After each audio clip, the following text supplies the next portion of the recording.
Hello guys, இன்னைக்கு ஜா classic பிராண்டில் நம்ம கிட்ட டிஷர்ட் வாங்கினா என்ன அட்வான்டேஜ் தான் பார்க்க போகிறோம். சில பேர் வந்து இந்த ஸ்டிக்கர் எத்தனை வாஷ் பண்ணால் நல்லாயிருக்கும், எப்படி வாஷ் பண்ணலாம் சொல்லி நிறைய பேர் கேட்டிருக்கீங்க. அதான் இன்னைக்கு டெமோ பார்க்க போகிறோம். ஃபஸ்ட்டு தண்ணியில் நல்லா டிப் பண்ணி ஸ்டிக்கர் நல்லா ரப் பண்ணி க்ரஷ் பண்ண போகிறோம், இம்பார்ட் பண்ண போகிறோம். அந்த குவாலிட்டி நீங்களே பாருங்கள். சில பேர் வந்து சில நாளில் இந்த ஸ்டிக்கர் உறிஞ்சி வந்ததுன்னு சொல்லி கேட்டிருக்கீங்க. அந்த மாதிரி ஆகாது. நம்ம எத்தனை வாஷ் பண்ணாலும் சரி அந்த ஸ்டிக்கரோட குவாலிட்டி அதே மாதிரி தான் இருக்கும்.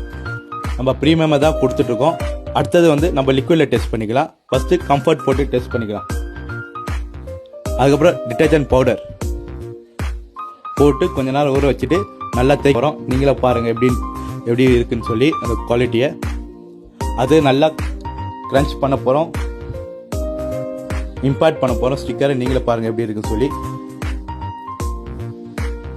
இதேமாரி உங்களுக்கும் கஸ்டமைஸ் டிஷர்ட் வேணும்னா மறக்காமல் ஜா கிளாசிக் பிராண்டை ஃபாலோ பண்ணுங்கள். கீழே டிஸ்கிரிப்ஷனில் நம்பர் கொடுத்துருக்கேன். மறக்காமல் ஆர்டர் ப்ளேஸ் பண்ணுங்கள்.